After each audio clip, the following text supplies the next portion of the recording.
तो पिछली वीडियो में आपको हमने सैमसंग के बारे में बताया था। ये मॉडल है सैमसंग F17।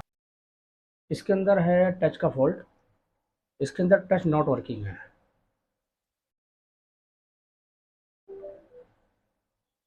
ये देखिए, टेक्नीशियन ने कहा कि इसकी सारी चीज़ें ओके है।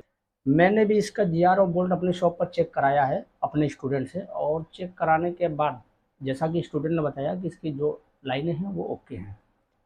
लेकिन अभी एक लाइन ऐसी है जिसे अभी हमें जो है आपको एक्सप्लेन करना ज़रूरी है, जिसको अभी हमने स्टूडेंट से नहीं कराया, क्योंकि मैं चाहता था कि उसके बारे में कुछ लेटेस्ट जानकारी आपको मिले कि जिस लाइन में GR या वोल्टेज आता है ज़रूरी नहीं कि वो लाइन ओके हो। तो उस लाइन को पहले हम समझेंगे कि ओके कैसे आ, लेकिन हो सकता है कि जब उस लाइन को भी हम ट्रेस करें दूसरे एंगल से, तब भी हो सकता है कि वो भी ठीक हो, फिर भी टच वर्क ना करे, ऐसा भी हो सकता है। तो हम आगे देखेंगे कि ये टच वर्क क्यों नहीं करता और इसके पीछे का रीज़न क्या है। ठीक है, तो चलिए पहले हम समझ लेते हैं कि इसके अंदर टेस्टिंग क्या क्या हुई है। देखिए, कुछ चीज़ें हम स्किप करके चलेंगे, है ना, क्योंकि इस तरह की जो वीडियो है ना वो उन लोगों के लिए है जिनको GR और वोल्टेज के बारे में कुछ मालूम हो और उनको मल्टीमीटर चलाना आता हो।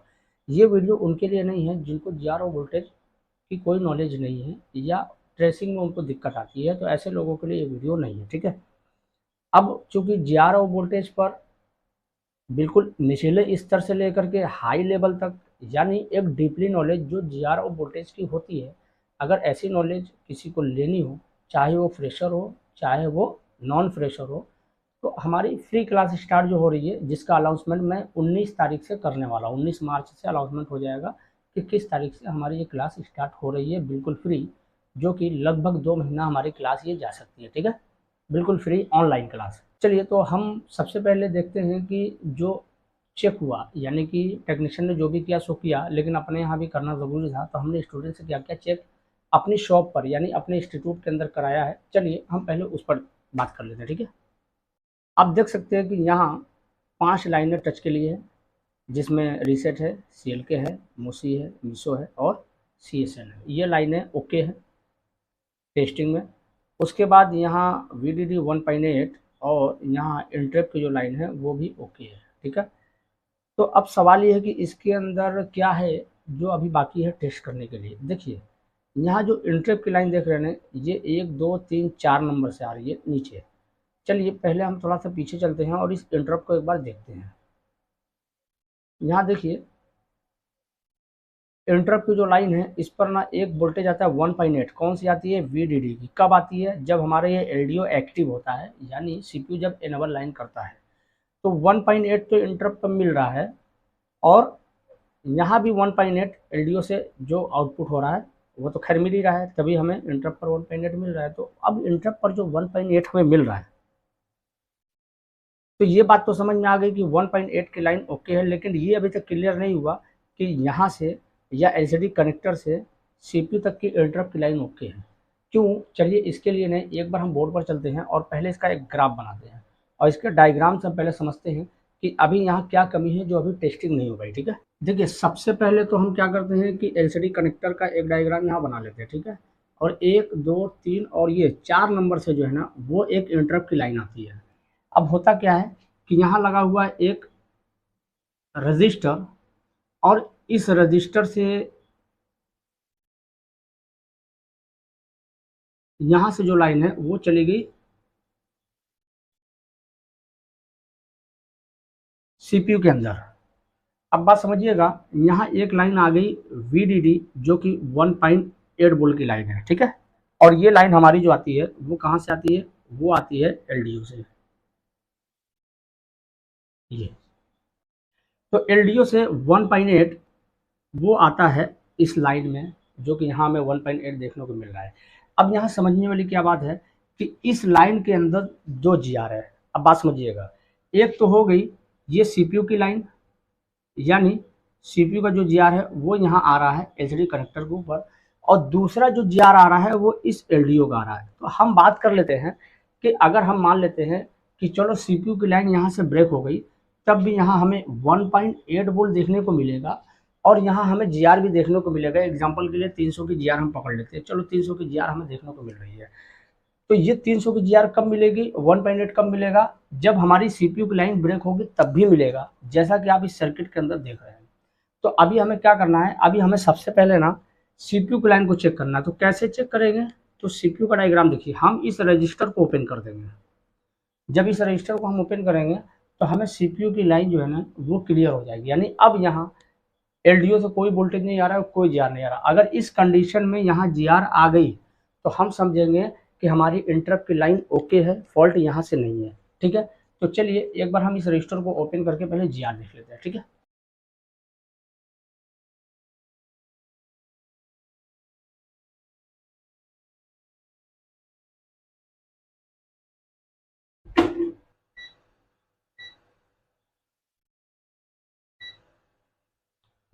चलिए तो अब हम एक बार जो है यहाँ 4 नंबर का जो है ना वो जीआर लेके देखते हैं कि जीआर आ रहा है कि नहीं।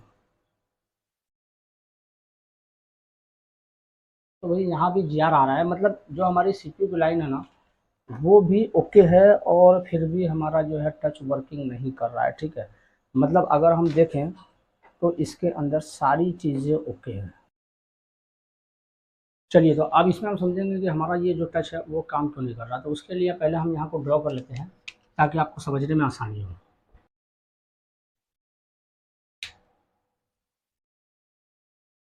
अब देखो,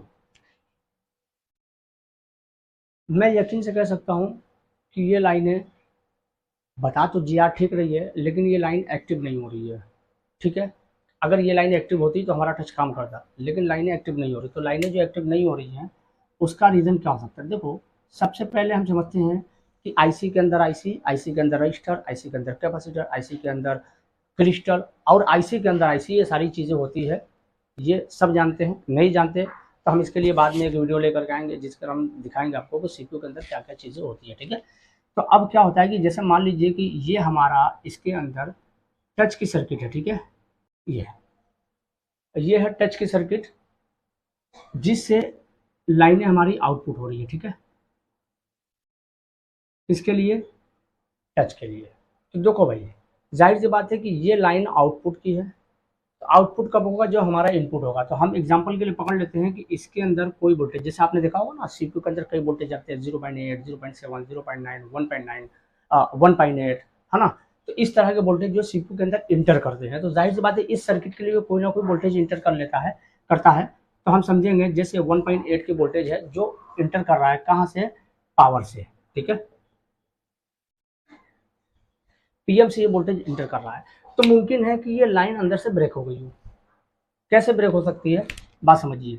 जब हम बिटमैप में जाएंगे और जब लाइन को सिलेक्ट करेंगे ना, जो पावर आईसी से निकल रही है, तो आप देखोगे ना सीपीयू के अंदर बहुत सारी बॉलें होती हैं। ठीक है, अब ये लाइन इससे भी कनेक्ट है, इससे भी कनेक्ट है, और इससे भी कनेक्ट है। अब बात को समझिएगा, और ये लाइन इससे भी कनेक्ट है ना। तो ये कई चीज़ें कनेक्ट है। अब क्या होता है, ये नेटवर्क के लिए हो गया, ये चार्जिंग के लिए हो गया, ये सेंसर के लिए हो गया, और ये बॉल से जो लाइन जा रही है वो जा रही है टच के लिए। ठीक है, तो हो सकता है कि ये लाइन यहाँ से ब्रेक हो गई हो। आपने कभी कभी देखा होगा, किसी वीडियो में देखा होगा आपने कि पावर आईसी का जब जीआर उठाते हैं, लाइन उठाते हैं, तो वो लाइन ब्रेक होती है, तो आपस में शॉर्ट करा देते हैं या बाहर से एग्जाम्पल ला के जोड़ देते हैं, वो लाइनें कनेक्ट हो जाती है। ठीक है, तो हो सकता है कि इसके अंदर इस तरह का फॉल्ट हो, यानी ये लाइन ओपन हो गई। जब ये लाइन ओपन हो गई तो इस सर्किट को क्या होगा, पावर नहीं मिलेगा, और ये आउटपुट इसको एक्टिव नहीं करेगा। अब आप बोलोगे तो फिर जीआर कैसे आ रही है, तो देखो यहाँ जो जीआर आ रही है ना वो इस सर्किट का आ रहा है, ना कि इधर से 1.8 का आ रहा है। क्योंकि आप जब जीआर चेक करोगे ना, सब पर जीआर डिफरेंस होगी, है ना, कुछ ना कुछ जीआर आपको डिफरेंस देखने को मिलेगी। तो अब जो डिफरेंस, अब यहाँ तो जीआर एक है, कॉमन है, जैसे यहाँ 300 की जीआर हम पकड़ के चलते हैं कि यहाँ 300 की जीआर आ रही होगी।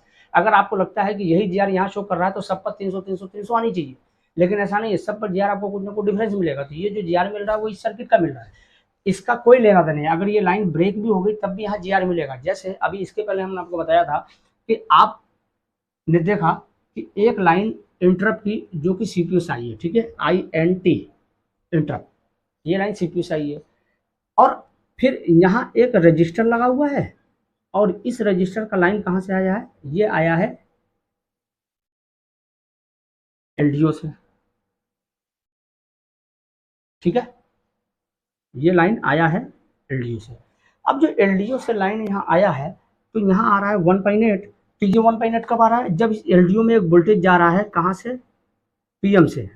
कितना, 2.8 लगभग होना चाहिए मेरे ख्याल से ना, देखा नहीं मेरे ध्यान से, 2.8 होना चाहिए। 2.8 इंटर हो रहा है, 1.8 आउटपुट कर रहा है, वही 1.8 आगे दे रहा है। तो मैंने आपको बताया कि अगर ये 1.8 इसको न मिले तो यहाँ जी आर तब भी ओके रहेगी। क्यों? क्योंकि ये सीपीयू से कनेक्टेड है, तो यहाँ जी आर फॉल्ट कहाँ का आया है? फॉल्ट है 1.8 नहीं आ रहा है, लेकिन सीपीयू से जी आर आ रहा है, तब भी टच काम नहीं करेगा जबकि सीपीयू की लाइन ओके है। तो क्या होना चाहिए? यहाँ 1.8 जो जा रहा है वो जाना चाहिए।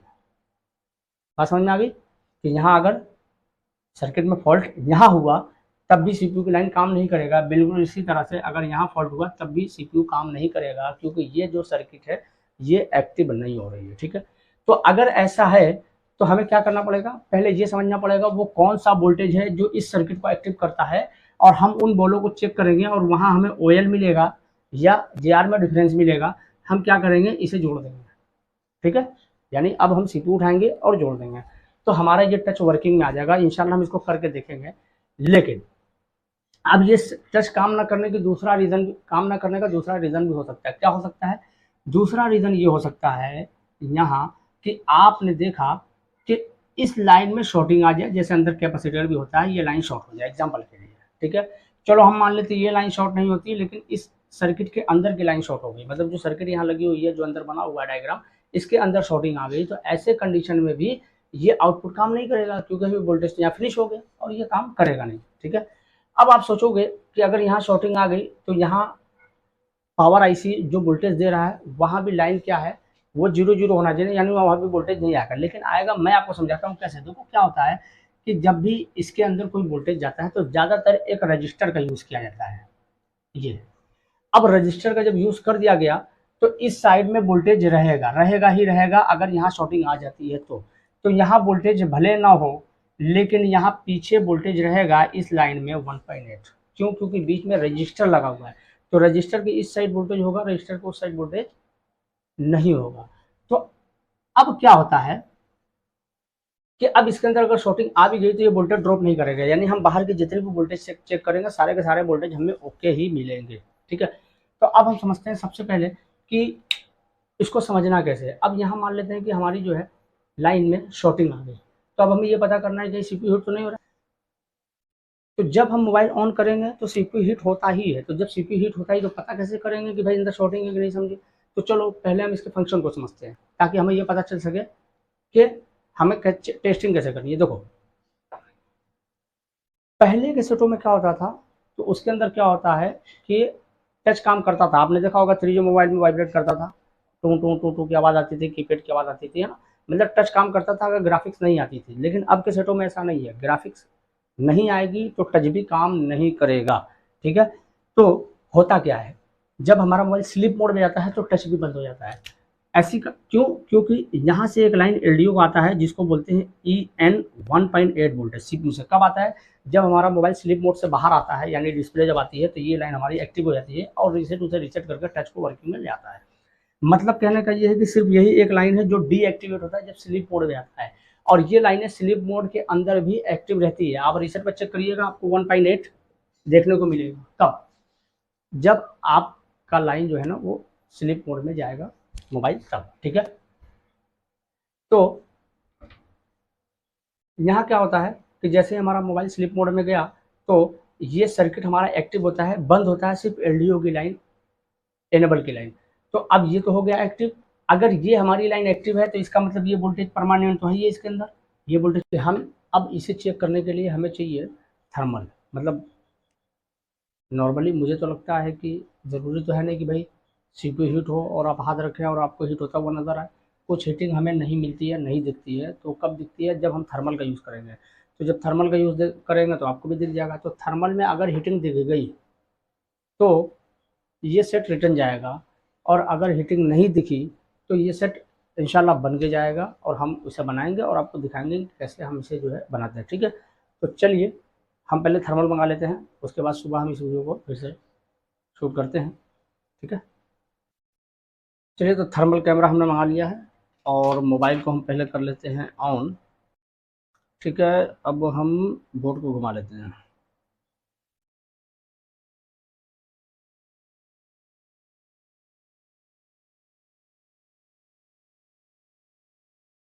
तो देखिए इसका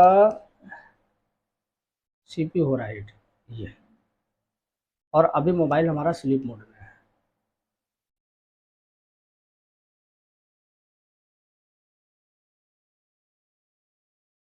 ठीक है, देखो मोबाइल स्लीप मोड में है। अब इसमें हम चार्जिंग लगा के देखते हैं। ठीक है,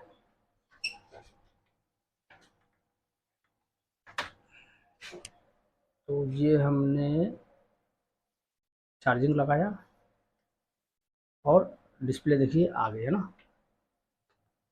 ठीक है, और अब हम एक बार देखते हैं सीपीयू, देखिए, और पहले हम देखते हैं इसको स्लीप मोड में जाने देते हैं।